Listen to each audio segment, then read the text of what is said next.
Hi friends, it is our last day of preschool. Most of you are heading off to kindergarten, so Miss Fry is going to read The Kissing Hand. This is the first book we read, and this will also be our last book.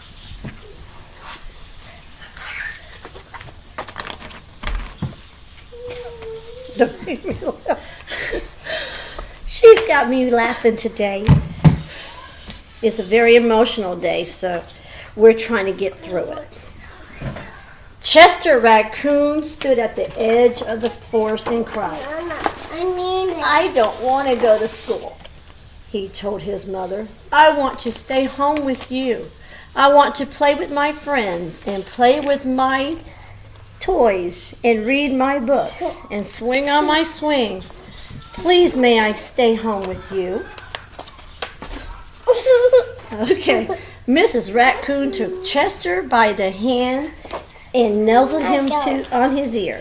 Sometimes we have to do things we don't want to do, even if they seem strange and scary at first, but you will love school once you get started. You'll make new friends and play with new toys, read new books, and swing on new swings. Besides, she asked, I know a wonderful secret that will make your nights at school seem as warm and cozy as your days at home. As you can see, Isla came to them. A secret? What kind of secret? A very old secret, said Mrs. Raccoon.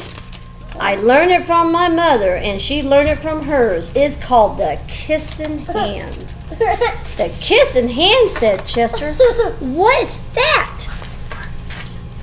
I'll show you, Miss Raccoon took Chester's left hand and spread open his tiny fingers into a fan. Leaning forward, he kissed Chester right in the middle of his palm. Chester felt his mother's kiss rush from his hand, up his arm, and into his heart. Even his silky black mask tingled with a warm, special warmth. Mrs. Raccoon said, now, whatever you feel lonely and need a little loving from home, just press your hand to your cheek and think, Mommy loves you, Mommy loves you, and that very kiss will jump to your face and fill you with a toasty warm thoughts. She took Chester's hand and carefully wrapped his fingers around the kiss. Now, do be careful not to lose it. But don't worry when you open your hand and wash your food. I promise the kiss will stick. Look pretty good, don't I? Chester loved his kissing hand. Now he knew his mother's love would go with him wherever he went, even to school. Yes. That night, Chester stood in front of his school and looked. Okay, hold on. Suddenly, he turned to his mother and grinned. Give me your hand, she asked. Chester took his mother's hand in his own and unfolded her large, familiar fingers into a fan. Next, he leaned forward and kissed the center of her hand. Yes. Now you have a kissing hand, too. He told her, and with a gentle goodbye and I love you, Chester turned and danced away. Mrs. Raccoon watched Chester scamper across a tree limb and enter school. And as the Lordy, let me start over. And as the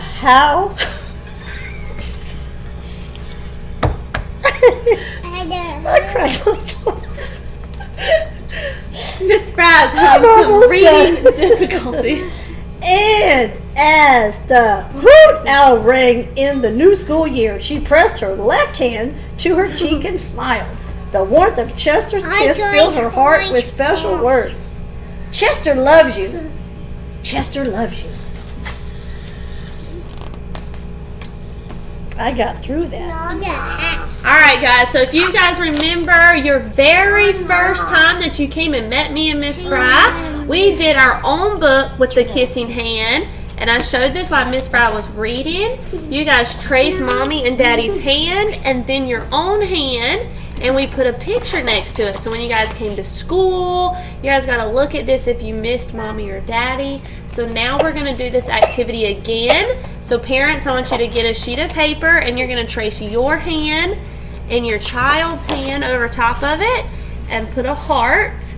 And if you want, you can put a picture. You don't have to, but then just save this so when they go to kindergarten, they'll have that with them as well there. Bye, friends. Have a great summer. We hope to see you guys again. Bye. Bye.